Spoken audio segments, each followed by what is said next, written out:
교회 다닌 지 30년, 40년이 되신 분들이 많으실 겁니다. 성경을 수없이 읽으셨죠? 하지만 솔직히 말씀해 보세요. 성경 전체가 무슨 이야기인지 아직도 막막하지 않으신가요? 창세기부터 요한계시록까지 66권의 책이 어떻게 하나로 연결되는지 모르겠다고 하시는 분들이 정말 많습니다. 저도 마찬가지였습니다. 목사가 되고 나서도 한참 동안은 성경 각 권을 따로따로 이해하고 있었어요. 구약은 구약대로, 신약은 신약대로 말이죠. 그런데 어느 날 깨달았습니다. 성경은 수천 년에 걸쳐 기록된 66권의 책이지만 사실은 우리의 인생 여정을 그대로 담아낸 한 권의 이야기라는 것을요. 오늘 여러분과 함께 그 놀라운 여행을 떠나려고 합니다. 태어남부터 영원까지 우리가 살아온 그 길을 따라 성경을 함께 걸어보겠습니다. 여러분의 인생과 성경이 얼마나 닮아 있는지 놀라게 되실 거예요. 먼저 생각해 보세요. 우리 인생에는 몇 가지 단계가 있지 않습니까? 태어나서 자라나고, 때로는 실패도 하고, 나이가 들면서 성숙해지고, 새로운 전환점을 맞기도 하고, 사람들과 함께 살아가다가 마침내 영원한 안식을 향해 나아가는 것 말입니다. 성경도 똑같습니다. 하나님께서 인간을 창조하시고 부르시는 시작의 이야기가 있어요.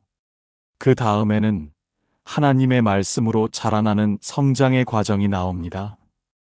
인간의 실패와 하나님의 회복이 반복되는 굴곡진 역사도 있고요. 고통과 시련을 통해 깊어지는 믿음의 성숙 과정도 기록되어 있습니다. 예수님의 오심이라는 놀라운 전환점이 있고, 교회라는 공동체 속에서 살아가는 이야기도 있어요.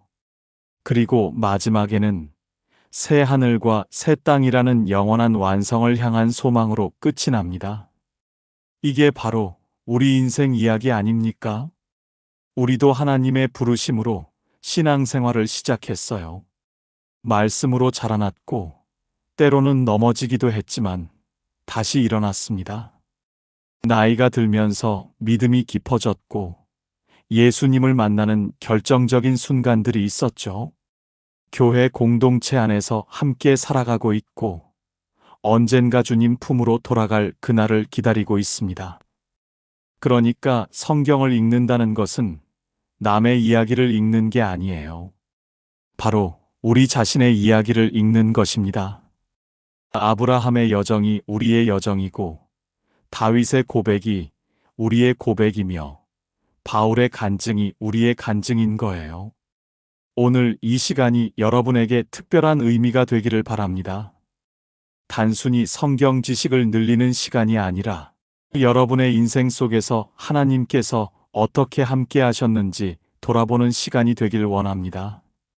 그리고 앞으로 남은 날들도 하나님과 함께 걸어갈 수 있는 힘을 얻는 시간이 되기를 바라요.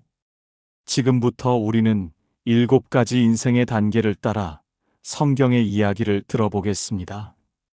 각각의 단계마다 여러분의 마음 깊숙한 곳에서 뭔가 울림이 있을 거예요. 아마 중간중간 눈물이 나실 수도 있고 가슴이 뜨거워지실 수도 있을 겁니다. 그럴 때 부끄러워하지 마세요. 그것이 바로 하나님께서 우리에게 말씀하시는 방법이거든요. 자, 그럼 이제 시작해 보겠습니다. 첫 번째 이야기는 인생의 시작에 관한 것입니다.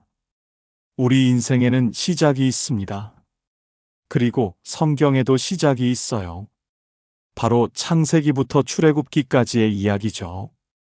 이 첫 번째 단계에서 우리가 배울 수 있는 가장 중요한 교훈은 하나님께서 우리 각자를 선택하시고 부르신다는 사실입니다. 창세기 1장 1절, 태초에 하나님이 천지를 창조하시니라. 이 말씀으로 모든 것이 시작됩니다. 하지만 여기서 우리가 놓치지 말아야 할 것이 있어요. 하나님은 그냥 세상을 만드시고 끝낸 게 아닙니다. 인간을 특별하게 지으셨어요. 하나님의 형상대로 말이죠. 여러분, 생각해 보세요. 세상에 태어난 모든 사람이 우연히 태어난 게 아니라는 뜻입니다. 하나님께서 각각을 특별한 목적을 가지고 이 땅에 보내셨다는 거예요. 여러분도 마찬가지입니다. 지금 이 자리에 앉아서 이 말씀을 듣고 계시는 것도 우연이 아니에요. 그런데 인간은 하나님을 떠났습니다. 아담과 하와가 선악과를 먹었죠. 이때부터 인간과 하나님 사이에 담이 생겼어요. 하지만 하나님은 포기하지 않으셨습니다. 바로 여기서 놀라운 일이 벌어져요. 하나님께서 사람들을 다시 부르기 시작하신 거예요. 노아를 부르셨습니다. 온 세상이 악해졌을 때 의로운 사람 하나를 찾아서 방주를 만들게 하셨어요. 홍수가 끝난 후에는 아브라함을 부르셨습니다.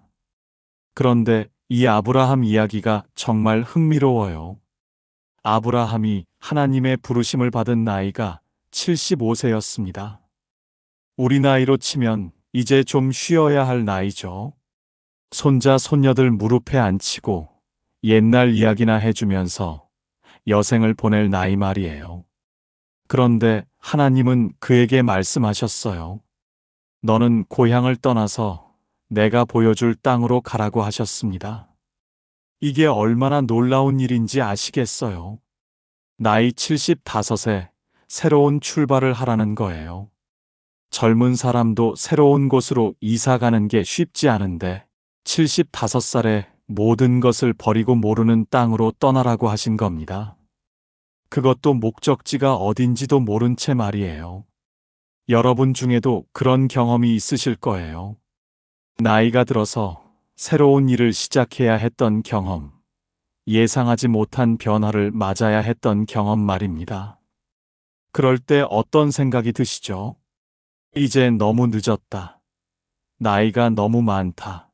새로운 것을 배우기에는 머리가 굳었다. 이런 생각들이 들지 않습니까? 하지만 하나님의 계획에는 나이 제한이 없습니다. 아브라함만 그런 게 아니에요. 모세를 보세요. 모세가 이스라엘 백성들을 이끌고 이집트를 나온 나이가 80세였어요.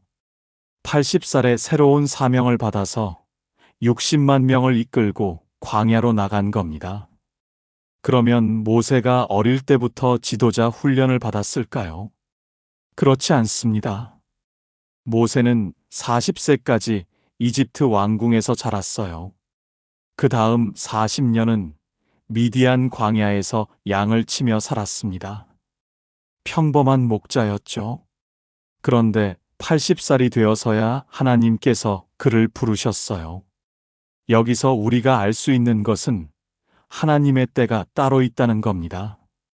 우리가 생각하는 적절한 때와 하나님이 생각하시는 때는 다를 수 있어요. 우리는 젊을 때가 좋은 때라고 생각하지만 하나님은 때로 우리가 나이 들어서 인생 경험이 쌓였을 때 새로운 일을 시작하게 하십니다.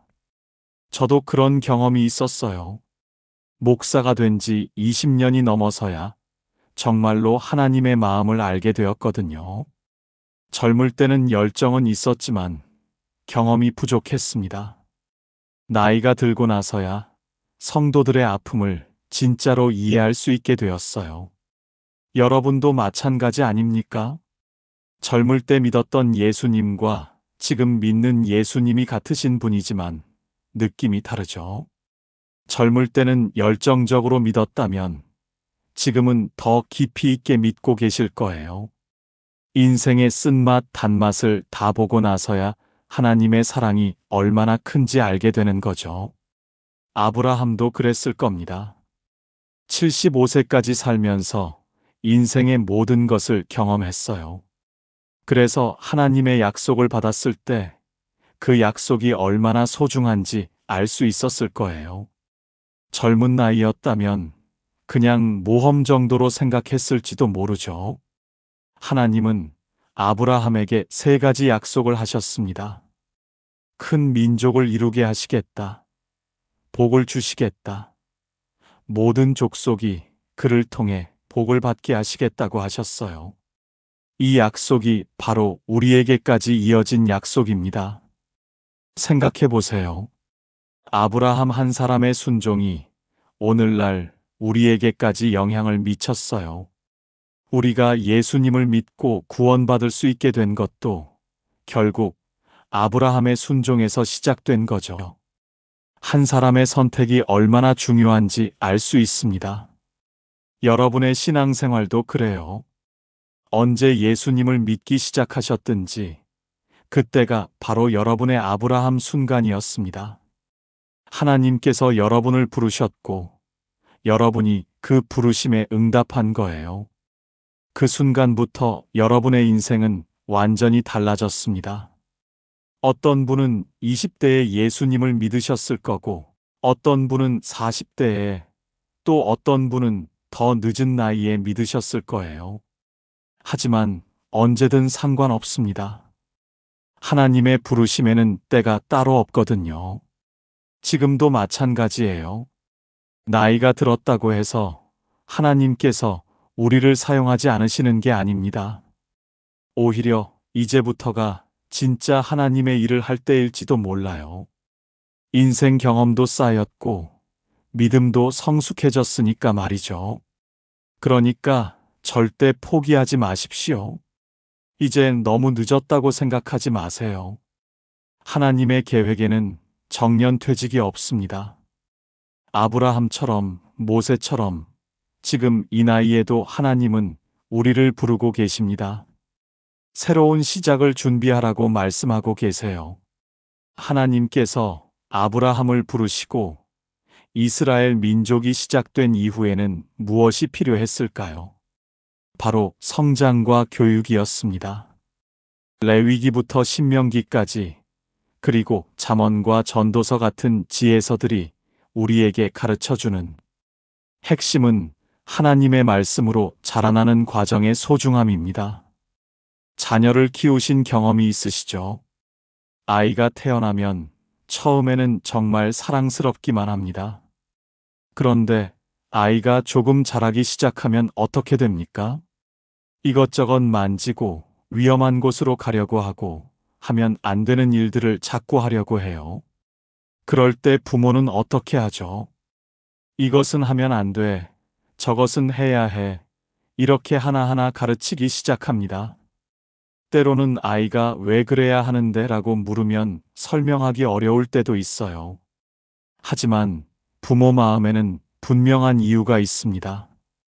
아이를 사랑하기 때문이에요. 하나님도 이스라엘 백성들에게 똑같이 하셨습니다. 이집트에서 나온 이스라엘 백성들은 마치 갓 태어난 아이와 같았어요. 하나님을 아는 지식은 있었지만 어떻게 살아야 하는지는 몰랐거든요. 그래서 하나님께서 율법을 주신 겁니다. 10계명부터 시작해서 수많은 율법들이 있어요. 어떤 사람들은 이걸 보고 하나님이 너무 까다롭다고 생각할 수도 있습니다. 왜 이렇게 복잡하게 만드셨을까 하고 말이죠. 하지만 자녀를 키워본 부모라면 그 마음을 이해할 수 있을 거예요. 제가 아들을 키울 때 생각이 나네요. 어릴 때 아이에게 길을 건널 때는 꼭 손을 잡고 건너라. 차가 오는지. 좌우를 살피고 건너라. 이런 말을 수없이 했어요. 아이는 왜 그렇게 해야 하는지 모르죠. 그냥 빨리 건너가면 되는데 왜 그렇게 복잡하게 하냐고 투덜거렸어요. 하지만 부모 입장에서는 아이가 다칠까봐 걱정이 되는 거예요. 사랑하는 내 아이가 안전하게 자랐으면 하는 마음에서 그런 규칙들을 만드는 겁니다. 하나님도 마찬가지였어요. 이스라엘 백성들이 잘못된 길로 가지 않고 복된 삶을 살기를 원하셔서 율법을 주신 거죠. 율법을 자세히 보시면 정말 세심합니다. 이웃을 사랑하라. 부모를 공경하라. 거짓말하지 마라. 훔치지 마라. 이런 것들은 사람들이 함께 살아가는데 꼭 필요한 규칙들이에요. 또 정결에 관한 규정들도 있고 제사에 관한 규정들도 있습니다. 모두 이스라엘 백성들이 거룩하게 살기를 바라시는 하나님의 마음이 담긴 거예요. 그런데 율법만 있는 게 아니에요. 하나님은 지혜도 주셨습니다. 솔로몬이 쓴 잠언을 보면 내 아들아라고 시작하는 구절들이 얼마나 많은지 모릅니다. 이것도 부모가 자녀에게 주는 조언과 똑같아요. 잠언 3장 5절부터 6절을 보면 이런 말씀이 나와요. 너는 마음을 다하여 여호와를 신뢰하고 내 명철을 의지하지 말라. 너는 범사에 그를 인정하라. 그리하면 내 길을 지도하시리라. 이게 얼마나 좋은 인생 조언입니까? 여러분도 자녀들에게 비슷한 말을 해주셨을 거예요. 어려운 일이 있으면 혼자 해결하려고 하지 말고 부모에게 먼저 상의해라. 중요한 결정을 할 때는 신중하게 해라. 이런 말들 말이에요. 하나님도 우리에게 그런 마음으로 말씀하고 계신 겁니다. 전도서는 또 다른 지혜를 줍니다. 솔로몬이 인생을 살아보니 모든 것이 헛되다고 했어요. 하지만 그게 절망적인 이야기가 아닙니다. 세상의 것들에만 매달리지 말고 하나님을 기억하라는 뜻이에요. 청춘의 때에 너의 창조주를 기억하라고 하셨죠. 이것도 부모가 자녀에게 해주는 조언과 비슷해요.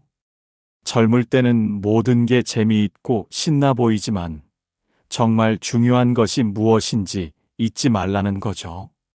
여러분도 자녀들에게 그런 말씀 많이 해주셨을 거예요. 공부도 중요하고 성공도 중요하지만 사람됨이 더 중요하다고 말이에요. 지금 생각해 보세요. 여러분이 자녀를 키우면서 했던 그 모든 말들이 결국 무엇 때문이었습니까? 사랑 때문이었죠. 자녀가 잘 되기를 바라는 마음, 행복하게 살기를 바라는 마음 때문에 그런 조언들을 해주신 거예요. 하나님도 똑같으십니다. 율법을 주신 것도 사랑 때문이고 지혜를 주신 것도 사랑 때문이에요. 우리가 복되게 살기를 원하시기 때문에 그런 말씀들을 주신 겁니다. 억지로 따라하라고 주신 게 아니라 우리를 위해서 주신 거예요. 그런데 자녀를 키우다 보면 이런 경험도 있을 겁니다. 아무리 좋은 말을 해줘도 듣지 않는 아이들이 있어요. 부모 말은 잔소리로만 들리고 자기 하고 싶은 대로만 하려고 하죠. 그러다가 나중에 어려운 일을 당하고 나서야 부모 말이 옳았다는 걸 깨닫게 됩니다. 이스라엘 백성들도 그랬어요. 하나님께서 그렇게 좋은 율법을 주시고 지혜를 주셨는데도 자꾸 다른 길로 가려고 했어요. 우상을 섬기기도 하고 하나님의 말씀을 무시하기도 했습니다. 마치 부모 말을 듣지 않는 자녀들 같았죠. 하지만 하나님은 포기하지 않으셨어요. 계속해서 선지자들을 보내서 말씀하셨습니다. 내 백성아, 내가 너를 사랑한다. 내 말을 들어라. 내가 잘 되기를 바라기 때문에 이런 말을 하는 거야. 이렇게 끝까지 사랑으로 가르치셨어요. 우리도 마찬가지 아닙니까? 처음 신앙생활을 시작할 때는 교회에서 하는 말들이 잔소리처럼 들릴 때도 있었을 거예요. 술 마시지 마라. 담배 피우지 마라. 교회에 빠지지 마라. 11조 드려라. 이런 말들을 들으면서 왜 이렇게 간섭이 많나 싶었을지도 몰라요. 하지만 신앙생활을 오래 해보니까 어떻습니까? 그 말들이 다 우리를 위한 거였다는 걸 알게 되죠. 술을 끊으니까 건강해지고 교회를 꾸준히 나가니까 마음에 평안이 오고 11조를 드리니까 하나님께서 복을 주세요. 그제야 그 모든 말씀들이 사랑에서 나온 거라는 걸 깨닫게 됩니다. 그래서 성경의 율법과 지혜서들이 우리에게 중요한 거예요. 이것들은 단순한 규칙이 아닙니다. 우리를 향한 하나님의 사랑이 담긴 인생 지침서예요. 어떻게 살아야 복된 삶을 살 수 있는지 알려주시는 하나님의 사랑의 편지인 거죠. 지금도 마찬가지입니다. 나이가 들어서도 우리는 계속 배워야 해요. 하나님의 말씀을 통해서 더 지혜로워져야 하고 더 성숙해져야 합니다. 그래야 우리 자녀들과 손자, 손녀들에게도 좋은 조언을 해줄 수 있어요. 하나님께서 그렇게 좋은 율법과 지혜를 주셨는데도 이스라엘 백성들은 어떻게 되었을까요? 사사기부터 열왕기서까지의 역사를 보면 정말 안타까운 일들이 반복됩니다. 하지만 여기서 우리가 배울 수 있는 가장 소중한 교훈이 있어요. 바로 실패해도 다시 세우시는 하나님의 사랑입니다. 인생을 살다 보면 누구에게나 어려운 시기가 있습니다. 여러분도 그런 때가 있으셨죠? 사업이 잘 안 되었던 시절, 자녀 문제로 밤잠을 못 이뤘던 시절, 건강이 나빠져서 절망했던 시절 말이에요. 그럴 때 어떤 생각이 들었습니까? 왜 나에게만 이런 일이 생기나? 내가 뭘 잘못했나? 하나님이 나를 버리신 건 아닌가? 이런 생각들이 들었을 거예요. 이스라엘 백성들도 똑같았습니다. 가나안 땅에 정착한 후 사사시대가 되었는데 이때부터 문제가 시작되어요. 백성들이 하나님을 잊고 우상을 섬기기 시작했거든요. 그러면 하나님께서 다른 민족들이 와서 괴롭히도록 내버려 두셨어요. 백성들이 고통을 당하면서 울부짖으면 하나님께서 사사를 보내주셨습니다. 기드온, 삼손, 드보라 같은 사람들 말이에요. 그러면 잠시 평안이 왔어요. 하지만 얼마 지나지 않아서 또 같은 일이 반복되었습니다. 하나님을 떠나고 고통받고 회개하고 구원받고 또 하나님을 떠나고 이런 악순환이 계속되었어요. 사무엘서와 열왕기서를 보면 더 심각해집니다. 이스라엘 백성들이 왕을 달라고 했어요. 다른 나라들처럼 왕이 있으면 더 잘 살 수 있을 거라고 생각한 거죠. 하나님께서는 원하지 않으셨지만 결국 사울을 왕으로 세워주셨습니다. 사울 왕은 어떻게 되었습니까? 처음에는 괜찮았는데 나중에 교만해져서 하나님의 말씀을 듣지 않았어요. 그래서 하나님께서 다윗을 새로운 왕으로 택하셨습니다. 다윗은 하나님의 마음에 합한 사람이었죠. 그런데 그 다윗도 실수를 했습니다. 밧세바 사건 말이에요.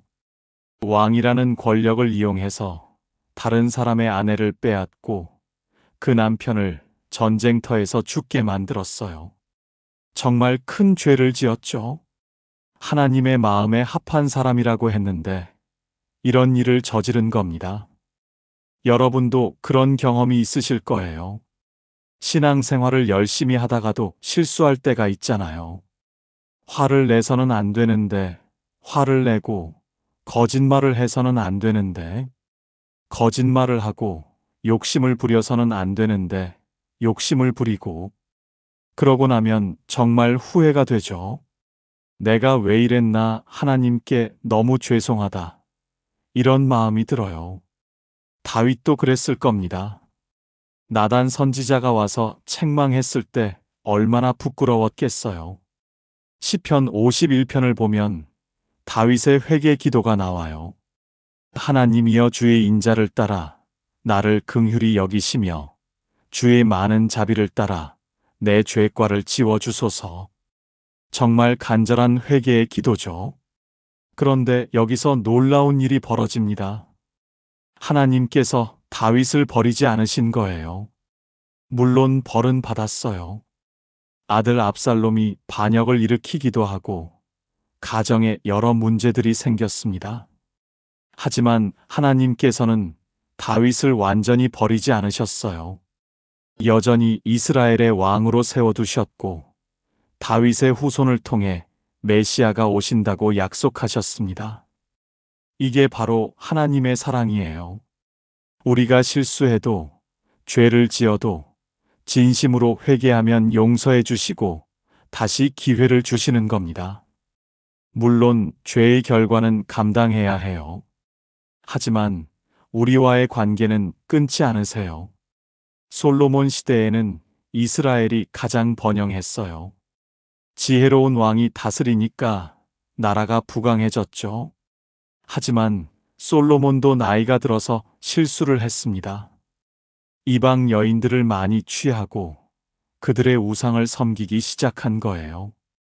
그래서 솔로몬이 죽은 후에 나라가 둘로 나뉘었습니다. 북이스라엘과 남유다로 분열된 거죠. 그 이후로는 정말 혼란스러운 시대가 되었어요. 좋은 왕도 있었지만 대부분은 하나님을 떠났습니다.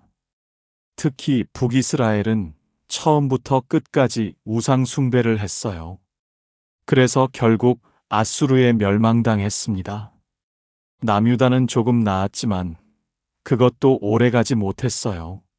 히스기야 왕, 요시야 왕 같은 좋은 왕들이 있었지만 전체적으로는 하나님을 떠나는 길을 걸었습니다. 결국 바벨론에 의해 멸망당하고 백성들이 포로로 끌려갔어요. 이런 역사를 보면서 어떤 생각이 드시나요? 정말 안타깝죠? 하나님께서 그렇게 사랑하시고 은혜를 베푸셨는데 왜 이렇게 되었을까 하는 마음이 들어요. 하지만 동시에 우리 자신을 돌아보게 됩니다. 우리도 이스라엘 백성들과 다르지 않거든요. 저만 해도 그래요. 목사가 되어서 하나님을 섬기겠다고 다짐했는데도 얼마나 많은 실수를 했는지 몰라요.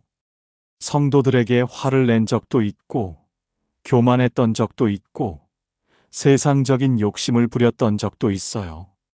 그럴 때마다 하나님께 너무 죄송했습니다. 여러분은 어떠세요? 신앙생활을 30년, 40년 해오면서 실수한 적이 없으신가요? 아마 많이 있으실 거예요. 교회 일로 다른 성도와 다툰 적도 있고, 11조를 제대로 못 드린 적도 있고, 예배를 빠진 적도 있을 거예요. 그럴 때마다 하나님이 실망하셨을 거라는 생각이 들었죠. 하지만 여기서 우리가 놓치지 말아야 할 게 있어요. 하나님은 우리의 실패에도 불구하고 포기하지 않으신다는 사실입니다. 이스라엘 백성들이 바벨론의 포로로 끌려갔을 때도 하나님은 그들을 완전히 버리지 않으셨어요. 70년 후에 다시 고향으로 돌아올 수 있게 해주셨거든요. 에스라, 느헤미야 같은 지도자들을 통해서 성전도 다시 짓고 성벽도 다시 쌓게 하셨어요. 물론 예전만 못했지만 그래도 새로운 시작을 할 수 있게 해주신 거예요. 이게 바로 하나님의 은혜입니다. 우리 인생도 마찬가지예요. 실패했다고 해서 끝이 아닙니다. 사업에 실패했어도 다시 시작할 수 있고, 자녀와의 관계가 어긋났어도 회복할 수 있어요. 건강을 잃었어도 치료받고 회복할 수 있고, 신앙에서 멀어졌어도 다시 하나님께 돌아올 수 있습니다. 중요한 것은 포기하지 않는 거예요. 실패했을 때 거기서 주저앉지 말고 다시 일어서는 겁니다. 다윗처럼 진심으로 회개하고 하나님께 도움을 구하는 거죠. 그러면 하나님께서 반드시 다시 기회를 주실 거예요. 지금도 늦지 않았습니다. 지난 일들로 자책하지 마세요. 하나님은 우리의 과거가 아니라 현재와 미래를 보십니다. 지금 이 순간부터 다시 시작하면 되는 거예요. 하나님의 사랑은 우리의 실패보다 크거든요. 실패와 좌절을 겪고 나서 사람은 더 깊어집니다. 성경에서도 마찬가지예요. 시편과 욥기, 아가서, 그리고 선지서들을 보면 인생의 깊은 경험을 통해 하나님을 더욱 깊이 알게 되는 과정이 담겨 있어요.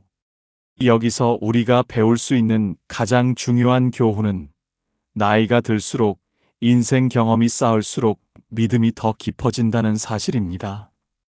젊을 때와 지금의 신앙이 어떻게 다른지 생각해 보세요. 처음 예수님을 믿을 때는 모든 게 새롭고 신기했죠. 기도하면 응답해 주시고, 찬양하면 마음이 뜨거워지고, 말씀을 들으면 은혜가 되었어요.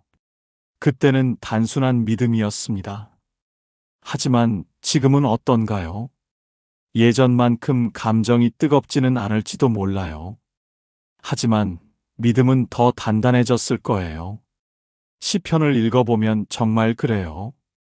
다윗이 쓴 시편들을 보면 젊은 시절의 시와 나이 든 후의 시가 다릅니다. 젊은 시절에는 원수를 물리쳐 달라고 기도하고 승리를 주셔서 감사하다고 찬양했어요. 하지만 나이가 들어서는 다른 기도를 합니다. 시편 23편을 보세요. 여호와는 나의 목자시니 내게 부족함이 없으리로다. 이 시편을 젊을 때 읽으면 그냥 좋은 말씀이구나 하고 넘어갔을 거예요. 하지만 지금 읽으면 어떤가요? 정말 그렇구나 하는 마음이 들지 않습니까? 인생을 살아보니까 정말로 하나님이 목자시고 우리가 양이라는 게 무슨 뜻인지 알겠어요. 양은 혼자서는 아무것도 할 수 없습니다. 목자가 인도해야 길을 찾을 수 있고, 목자가 먹을 것을 주어야 배불리 먹을 수 있어요. 목자가 지켜주지 않으면 늑대에게 잡아먹히죠. 우리 인생도 마찬가지 아닌가요? 젊을 때는 내 힘으로 다 할 수 있다고 생각했어요. 열심히 공부하고 열심히 일하면 성공할 수 있다고 믿었죠. 하지만 살아보니까 내 힘만으로는 안 되는 일이 너무 많았습니다. 사업도 내 뜻대로 안 되고, 자녀도 내 뜻대로 안 되고, 건강도 내 뜻대로 안 되었어요. 그때서야 정말로 하나님이 필요하다는 걸 깨달았죠. 하나님이 인도해 주시지 않으면 어디로 가야 할지 모르고, 하나님이 공급해 주시지 않으면 무엇을 먹고 살아야 할지 모르겠더라고요. 그래서 시편 23편이 지금은 더 은혜가 되는 거예요. 사망의 음침한 골짜기로 다닐지라도 해를 두려워하지 않을 것은 주께서 나와 함께 하심이라. 이 말씀도 마찬가지예요. 젊을 때는 죽음이 멀게 느껴졌지만 이제는 가깝게 느껴지죠. 주변에 먼저 가신 분들도 많고 내 건강도 예전 같지 않고 말이에요. 하지만 두렵지 않아요. 하나님이 함께 계시니까요. 욥기를 보면 더 깊은 깨달음이 있어요. 욥은 의로운 사람이었는데 갑자기 모든 걸 잃었어요. 재산도 잃고 자녀들도 잃고 건강도 잃었죠. 친구들은 와서 내가 죄를 지었기 때문에 이런 일이 생겼다고 말했어요. 하지만 욥은 끝까지 하나님을 원망하지 않았습니다. 물론 고통스러워했고 왜 이런 일이 생겼는지 묻기도 했어요. 하지만 하나님을 저주하지는 않았어요. 그리고 마지막에 하나님을 만났을 때 이렇게 고백했죠. 내가 주께 대하여 귀로 듣기만 하였sap더니 이제는 눈으로 주를 배움나이다. 이게 바로 성숙한 믿음이에요. 고통을 통해서 하나님을 더 깊이 만나는 거죠. 여러분도 그런 경험이 있으실 거예요. 정말 어려웠던 시기에 오히려 하나님을 더 가깝게 느꼈던 경험 말이에요. 저도 그런 때가 있었어요. 건강이 안 좋아서 수술을 해야 했던 때가 있었거든요. 그때 정말 무서웠어요. 혹시 수술이 잘못되면 어떡하나? 가족들은 어떻게 하나? 이런 생각들이 들었죠.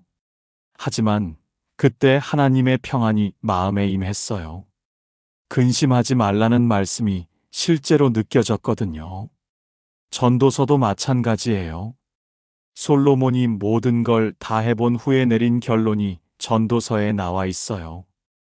해 아래에서 하는 모든 일이 헛되다고 했죠. 하지만 그게 절망적인 이야기가 아니에요. 세상 것에만 매달리지 말고 하나님을 기억하라는 뜻입니다. 청춘의 때에 너의 창조주를 기억하라고 곤고한 날이 이르기 전에 나는 이것들을 즐거워하지 아니한다 할 해들이 가깝기 전에. 이 말씀이 젊을 때는 잘 이해가 안 됐어요. 하지만 지금은 알겠어요. 젊을 때는 재미있는 게 많아서 하나님 생각할 시간이 별로 없거든요. 하지만 나이가 들면 달라져요. 세상의 재미들이 예전만큼 즐겁지 않아요. 그때서야 정말 중요한 게 무엇인지 알게 되죠. 하나님과의 관계가 가장 중요하다는 걸 깨닫게 됩니다. 선지서들도 그래요. 이사야, 예레미야, 에스겔 같은 선지자들의 말씀을 보면 정말 깊은 위로가 있어요. 수고하고 무거운 짐진 자들아, 다 내게로 오라. 내가 너희를 쉬게 하리라. 이 말씀이 젊을 때는 그냥 좋은 말씀이구나 했는데 지금은 정말 위로가 돼요. 인생을 살다 보면 정말 무거운 짐들이 많거든요. 자녀 걱정, 건강 걱정, 경제적 걱정, 여러 가지 짐들이 어깨를 누르죠. 그럴 때 예수님께로 가면 정말로 쉼을 얻을 수 있어요. 완전히 문제가 해결되지는 않을지라도 마음에 평안이 와요. 예레미야의 가를 보면 더 깊은 위로가 있어요. 이것이 내 마음에 회상되는 것은 그러므로 내가 소망이 있노라. 여호와의 인자와 긍휼이 무궁하심으로 우리가 진멸되지 아니함이니이다. 이것들이 아침마다 새로우니 주의 성실하심이 크시도소이다. 이 말씀을 보면서 정말 감사하다는 생각이 들어요. 우리가 여기까지 올 수 있었던 것은 순전히 하나님의 은혜 때문이에요. 내 힘으로는 도저히 견딜 수 없었던 일들을 하나님께서 견디게 해주셨거든요. 아가서는 또 다른 깊이를 보여줍니다. 하나님과 인간의 사랑을 신랑과 신부의 사랑으로 표현했어요. 젊을 때는 이 책이 좀 어색했는데 지금은 이해가 돼요. 하나님이 우리를 얼마나 사랑하시는지 알겠거든요. 나는 나의 사랑하는 자에게 속하였고 나의 사랑하는 자는 내게 속하였구나. 이 고백이 이제는 정말 와닿아요. 하나님과 나 사이의 관계가 이렇게 친밀할 수 있다니 놀라워요. 여러분도 마찬가지 아닌가요? 나이가 들수록 성경이 더 은혜가 되시죠? 같은 말씀인데도 젊을 때와는 다르게 들려요. 인생 경험이 쌓이니까 말씀의 깊은 의미를 더 잘 이해하게 되는 거예요. 그러니까 나이 드는 것을 두려워하지 마세요. 물론 몸은 약해지고 기억력도 떨어질 수 있어요. 하지만 영적으로는 더 성숙해지는 거예요. 하나님을 더 깊이 알게 되고 더 친밀하게 교제할 수 있게 되죠. 이것이 바로 인생의 축복이에요. 젊을 때는 몰랐던 하나님의 사랑을 이제야 깨닫게 되는 거죠. 그러니까 지금 이 시간들을 소중하게 여기시기 바래요. 하나님과 더 깊이 교제할 수 있는 귀한 시간들이거든요. 인생의 깊은 경험을 통해 성숙해진 믿음은 드디어 가장 중요한 순간을 맞이하게 됩니다. 바로 예수님의 오심이에요. 마태복음부터 요한복음까지 네 복음서가 우리에게 가르쳐주는 가장 소중한 교훈은 언제든지 예수님을 만나면 그때가 인생의 가장 큰 전환점이 된다는 사실입니다. 여러분도 기억하시죠? 처음 예수님을 진짜로 만났던 그 순간을요. 교회는 어릴 때부터 다녔을 수도 있어요. 하지만 예수님을 인격적으로 만나는 순간은 따로 있었을 거예요. 20살에 만났든, 40살에 만났든, 60살에 만났든 상관없습니다. 그 순간이 바로 여러분 인생의 새로운 시작이었어요. 구약시대 사람들도 그 순간을 기다렸습니다. 400년 동안 하나님의 음성이 없었어요.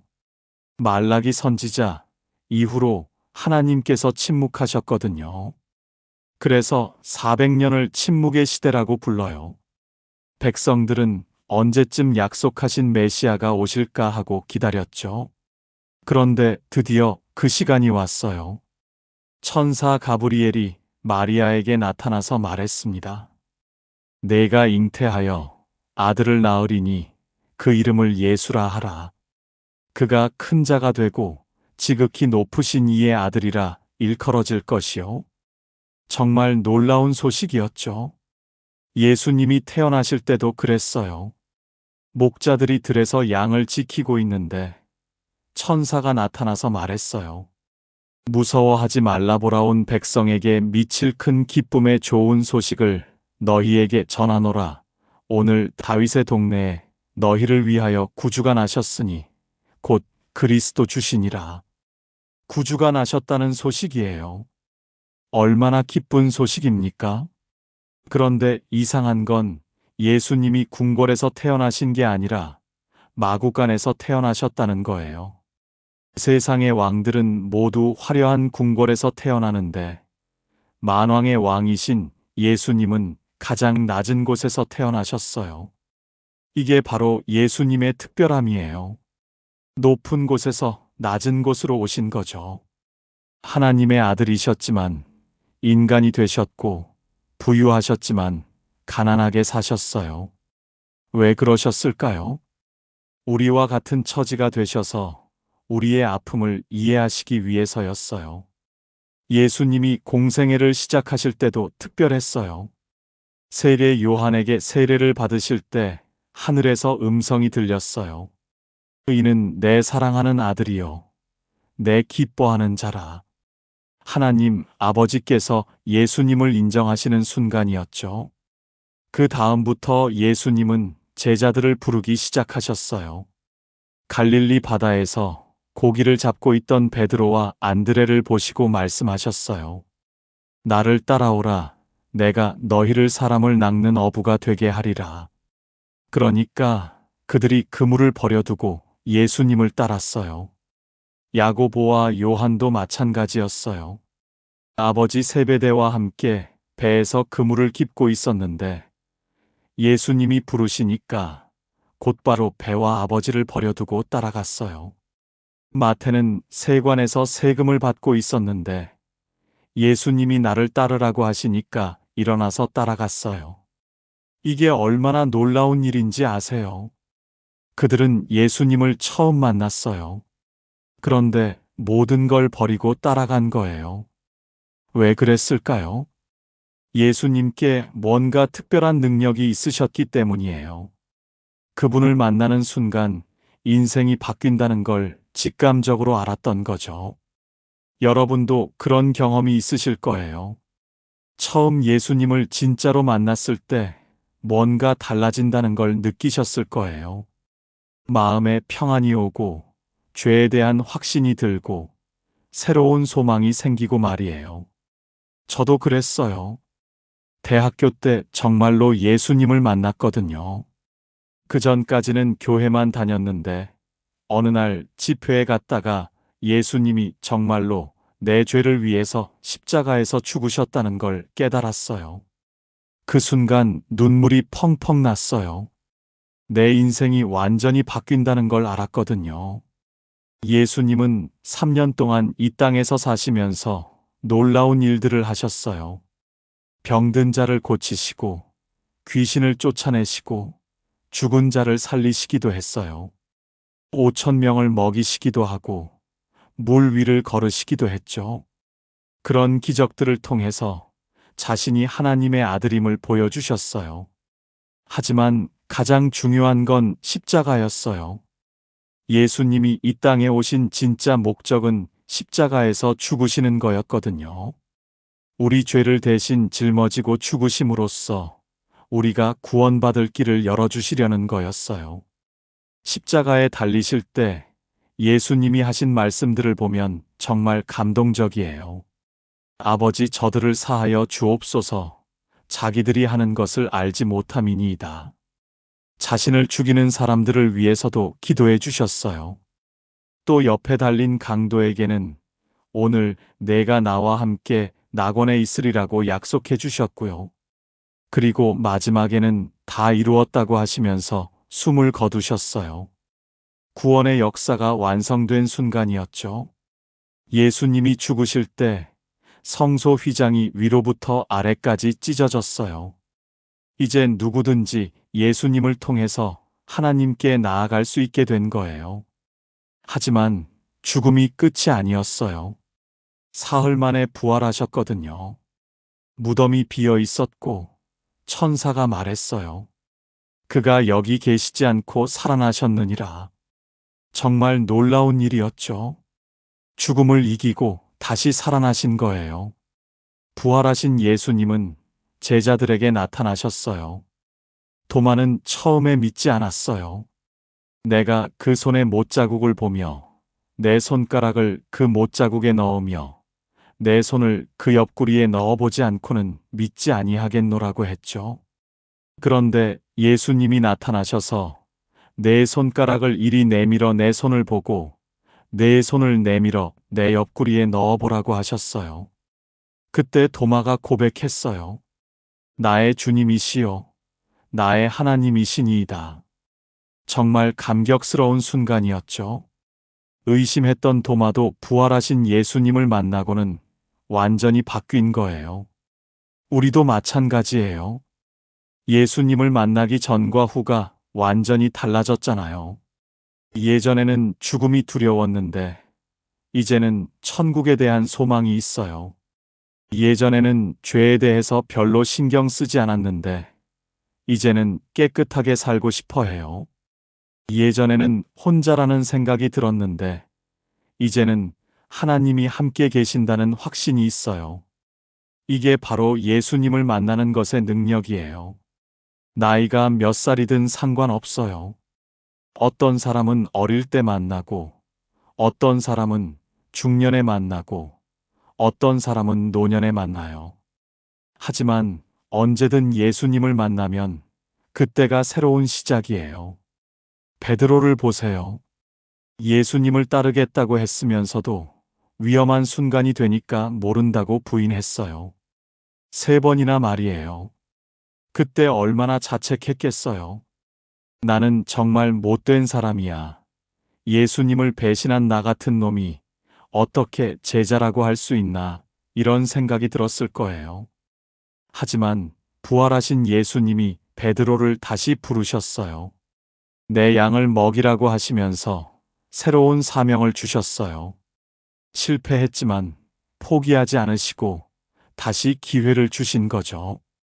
그래서 베드로는 나중에 초대교회의 가장 중요한 지도자가 될 수 있었어요. 우리도 마찬가지예요. 신앙생활 하다가 실수할 때도 있어요.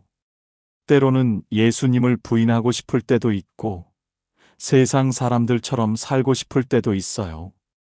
하지만 예수님은 우리를 포기하지 않으세요. 계속 기회를 주시고 새롭게 시작할 수 있게 해주세요.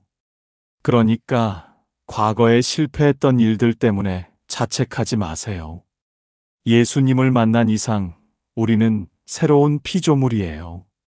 이전 것은 지나갔고 보라, 새 것이 되었다고 성경에 나와 있거든요.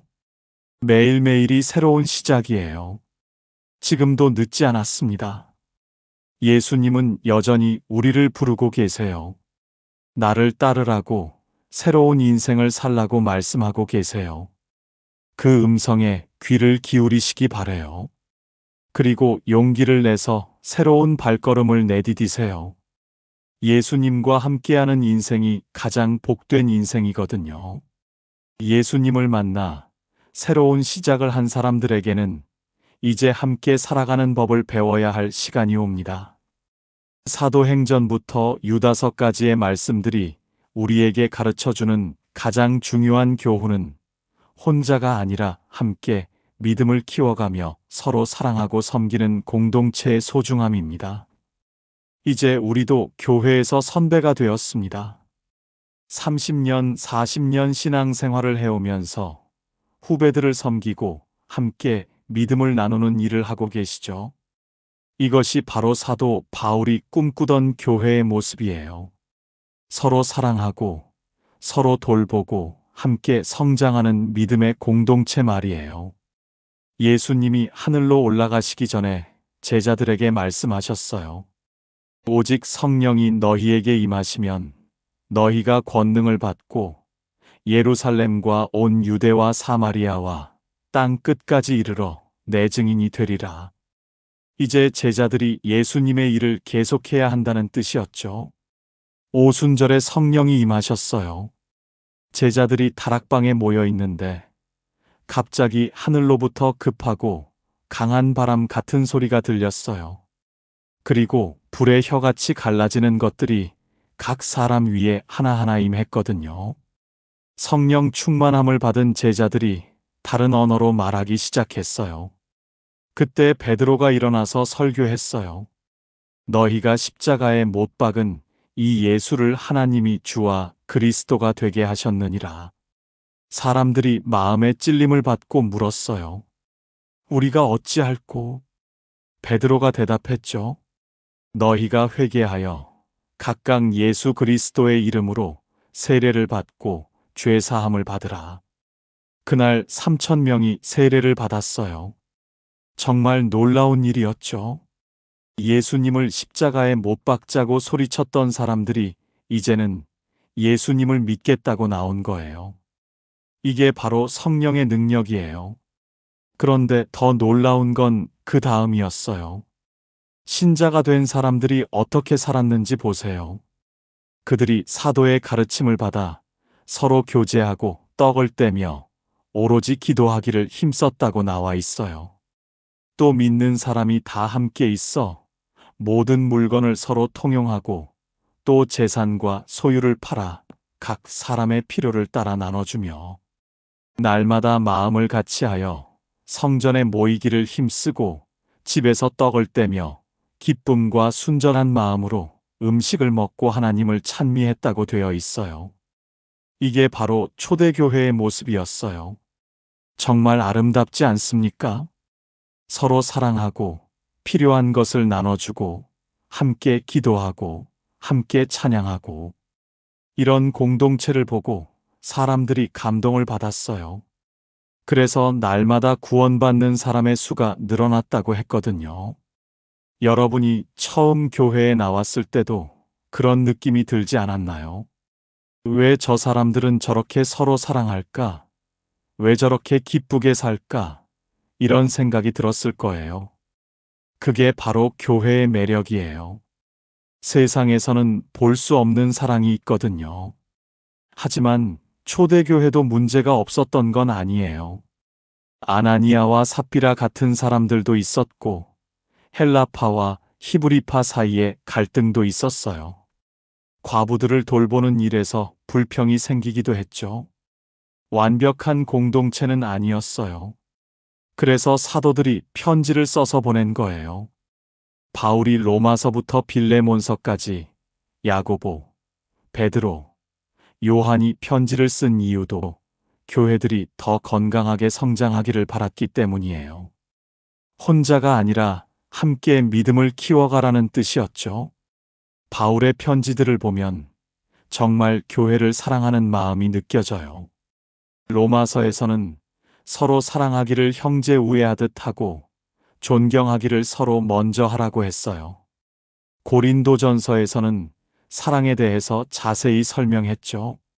사랑은 오래 참고 사랑은 온유하며 투기하지 아니하고 자랑하지 아니하고 교만하지 아니한다고 했어요.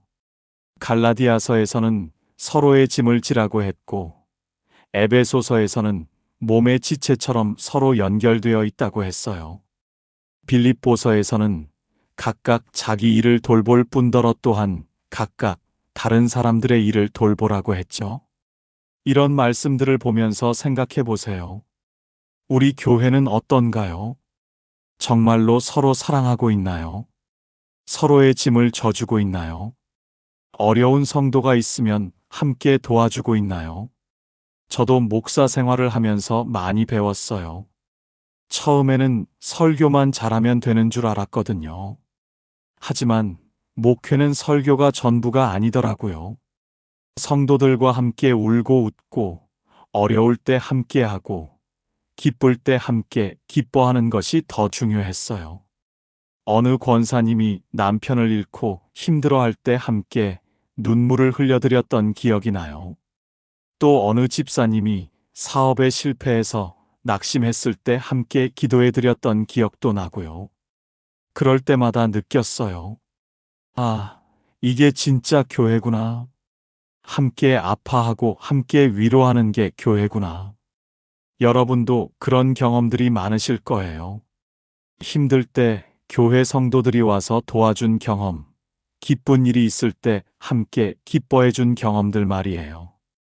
그런 경험들이 있기 때문에 교회를 떠날 수 없는 거 아닌가요? 베드로전서를 보면 이런 말씀이 나와요. 무엇보다도 뜨겁게 서로 사랑할지니 사랑은 허다한 죄를 덮느니라. 서로 대접하기를 원망 없이 하고. 정말 좋은 말씀이죠. 뜨겁게 서로 사랑하라는 거예요. 요한 1서는 더 직설적이에요.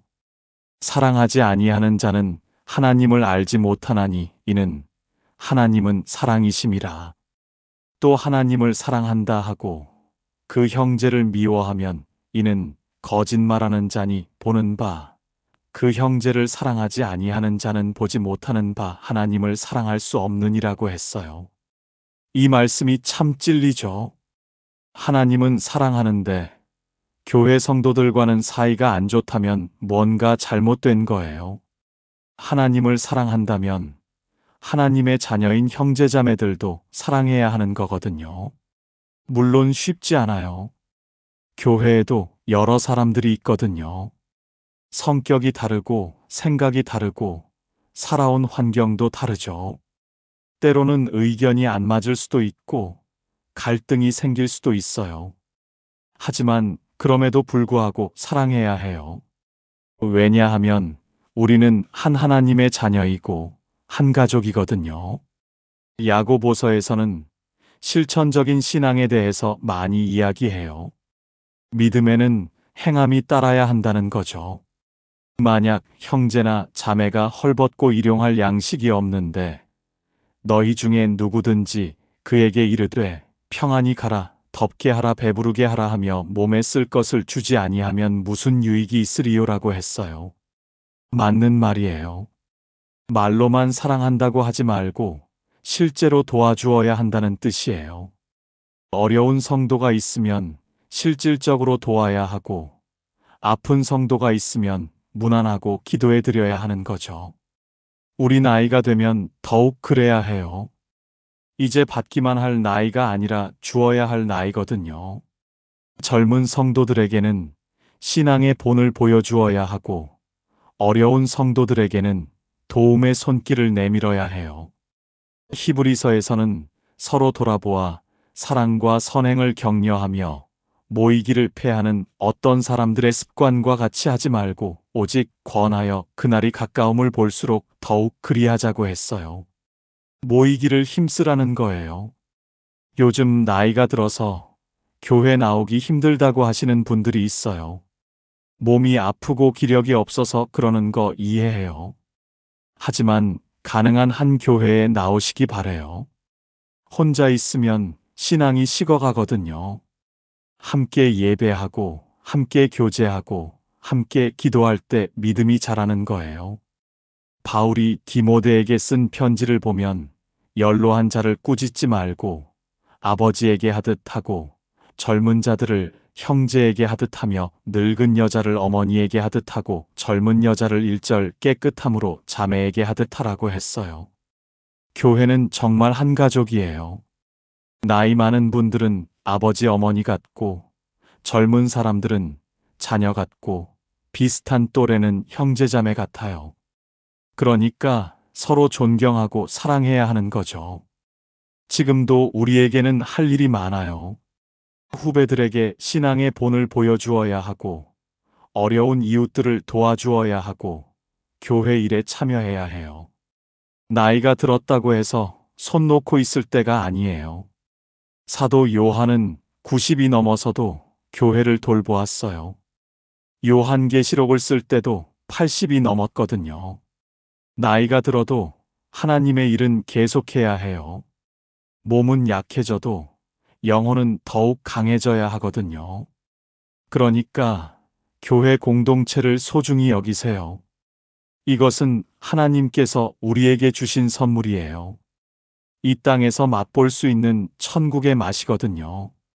함께 사랑하고, 함께 섬기고, 함께 성장하는 아름다운 공동체 말이에요. 교회 공동체 안에서 함께 믿음을 키워온 우리의 여정이 이제 마지막 단계에 이르렀습니다. 요한계시록이 우리에게 보여주는 가장 소중한 진리는 우리가 향해 가는 곳이 끝이 아니라 진짜 시작이며 모든 눈물과 아픔이 사라진 영원한 완성의 세계가 기다리고 있다는 사실입니다. 먼저 가신 분들을 그리워하고 계시죠? 부모님, 형제자매, 어떤 분은 사랑하는 배우자를 먼저 떠나보내셨을 거예요. 그럴 때마다 마음이 아프고 언제 다시 만날 수 있을까 하는 그리움이 들었을 거예요. 하지만 요한계시록은 우리에게 희망적인 소식을 전해줍니다. 다시 눈물이 없을 그 나라에서 반드시 다시 만날 거라고 말이에요. 사도 요한이 반모섬에 유배되어 있을 때 놀라운 환상을 보았어요. 그때 요한의 나이가 90이 넘었을 거예요. 몸은 늙고 병들었지만 영적으로는 더욱 맑았던 것 같아요. 주인 아래 내가 성령에 감동되어 내 뒤에서 나는 나팔 소리 같은 큰 음성을 들으니라고 했거든요. 돌이켜보니 인자 같은 이가 발에 끌리는 옷을 입고 가슴에 금띠를 띠고 계셨어요.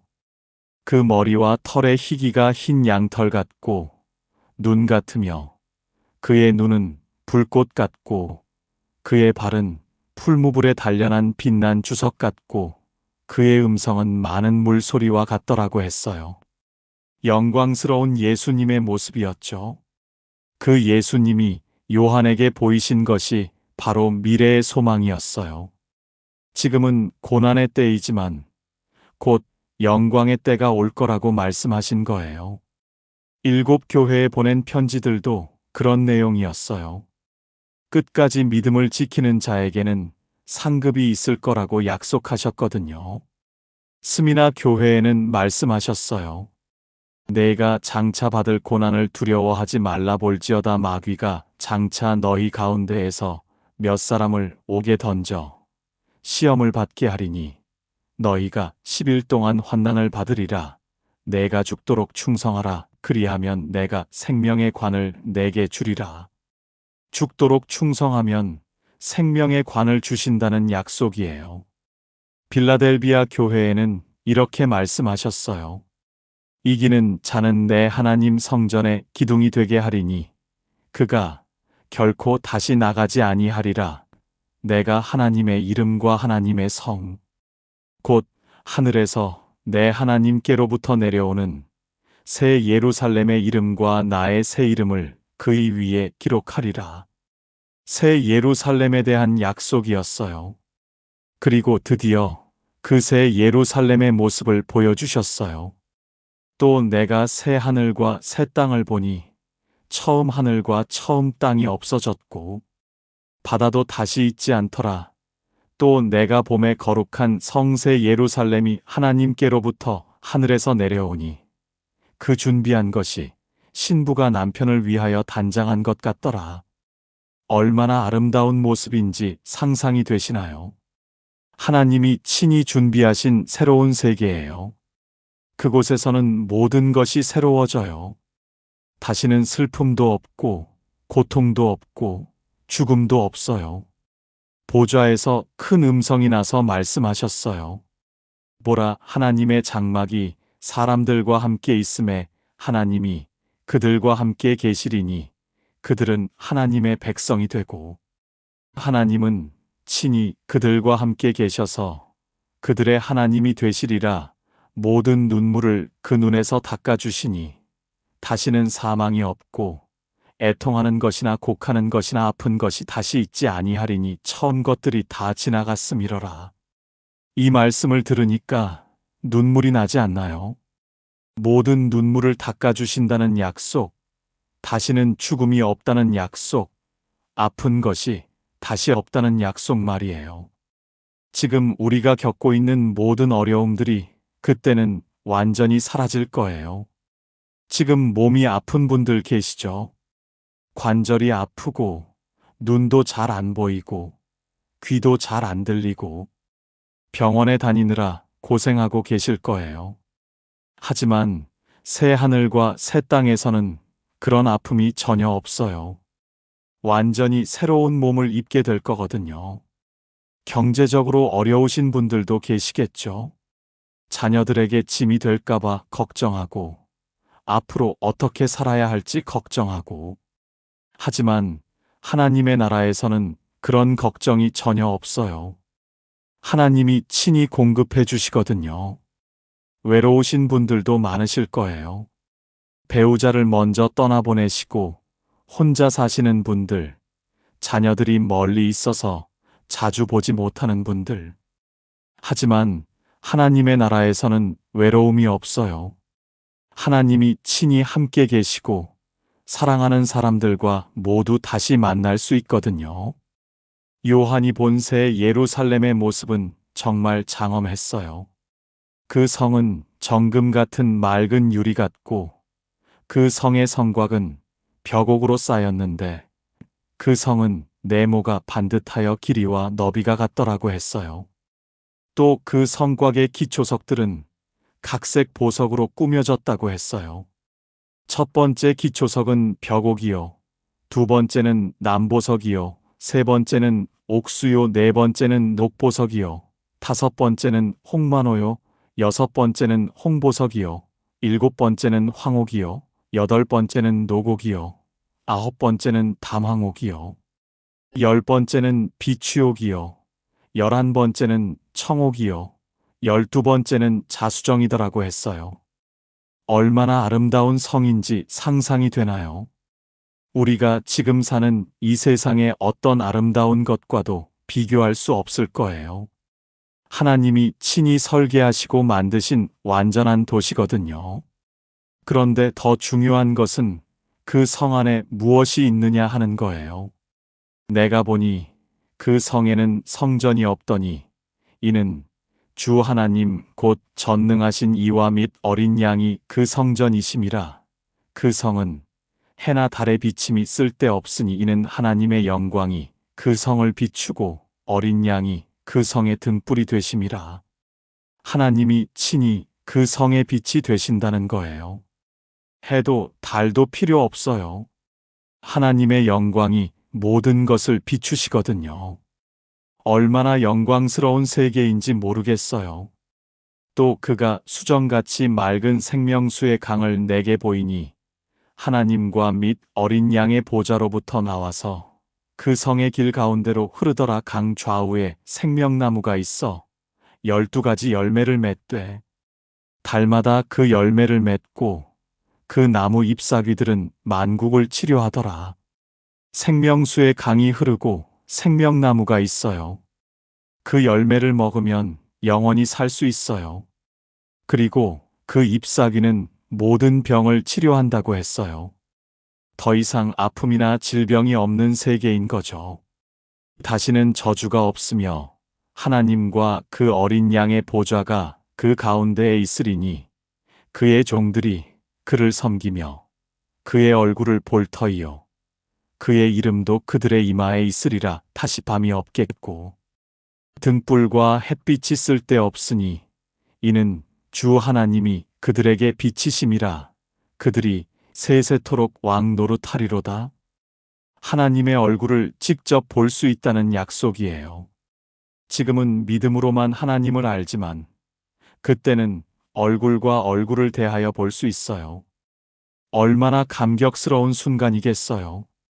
그리고 마지막에 예수님이 약속하셨어요. 보라, 내가 속히 오리라. 이 두루마리의 예언의 말씀을 지키는 자는 복이 있으리라. 예수님이 다시 오셔서 이 모든 약속을 이루어 주신다는 거예요. 주 예수여 오시옵소서. 요한이 마지막에 한 기도예요. 우리도 이런 마음으로 기도해야 해요. 주님, 빨리 오셔서 이 모든 약속을 이루어 주세요. 우리를 그 영광스러운 나라로 데려가 주세요. 지금 우리가 겪고 있는 모든 어려움들은 잠깐일 뿐이에요. 로마서에서 바울이 말한 것처럼 현재의 고난은 장차 우리에게 나타날 영광과 비교할 수 없어요. 지금은 눈물을 흘릴 수 있지만 그때는 모든 눈물을 닦아주실 거예요. 죽음을 두려워하지 마세요.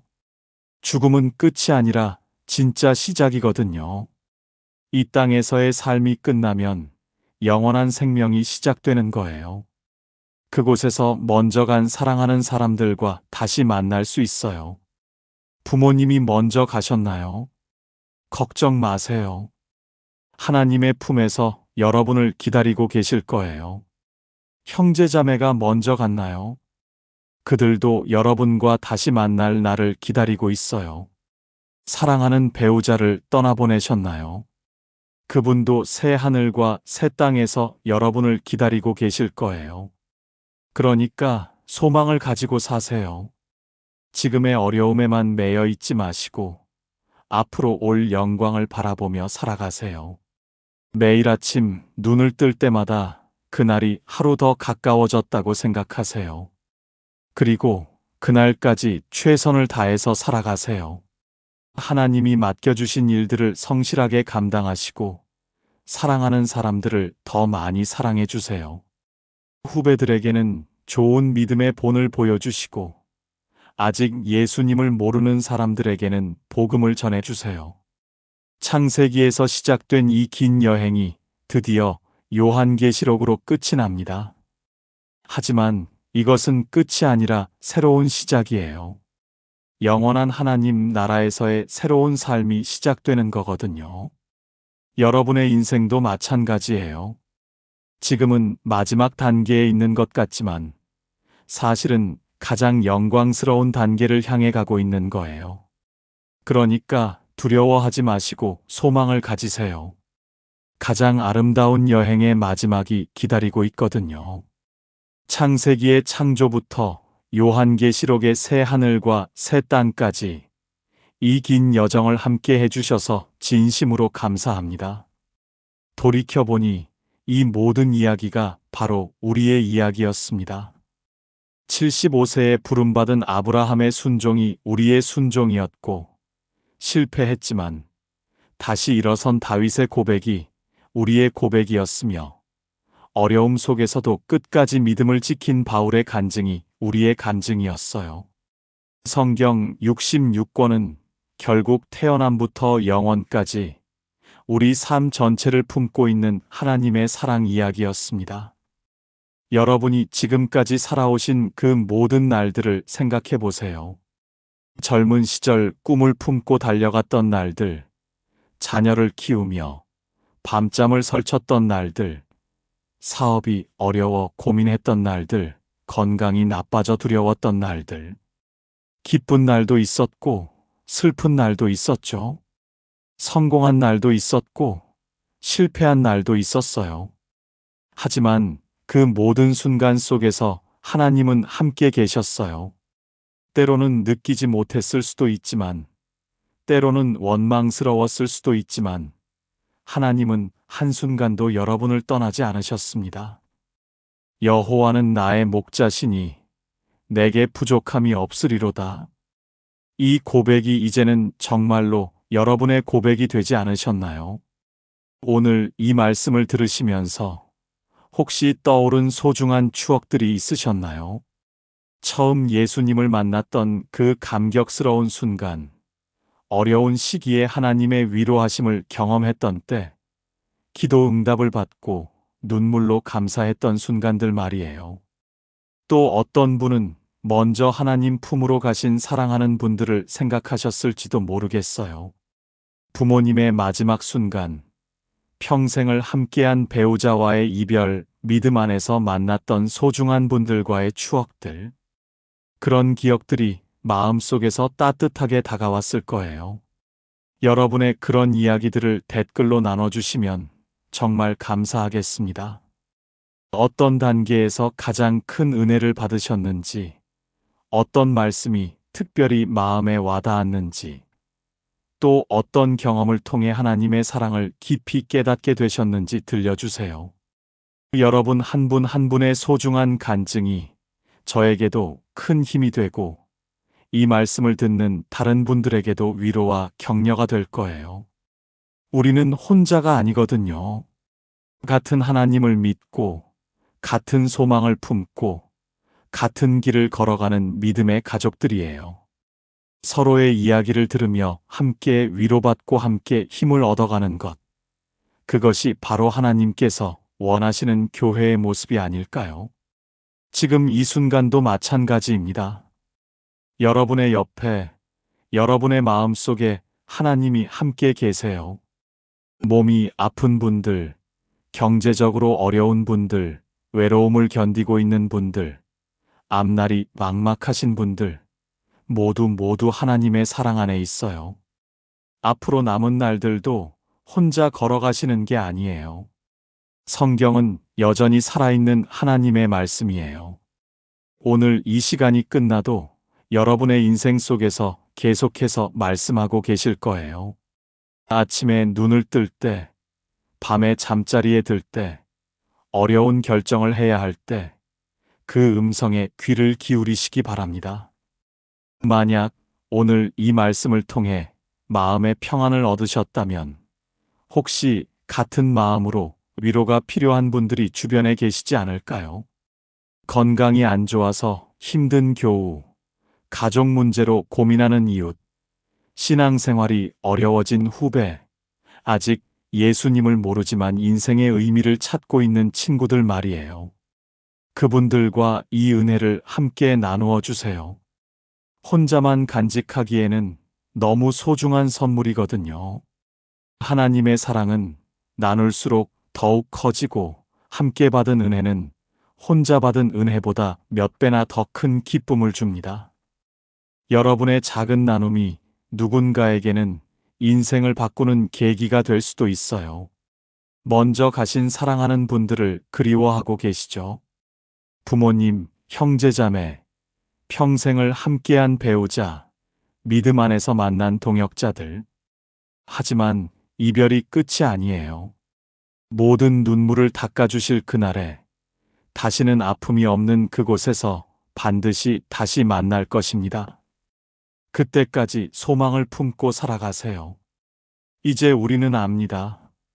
우리 각자의 인생도 하나님의 큰 계획 속에 있다는 것을, 지금 이 순간도 하나님이 함께하고 계신다는 것을, 그리고 우리가 향해 가는 그 나라가 얼마나 아름답고 영광스러운 곳인지를 말이에요.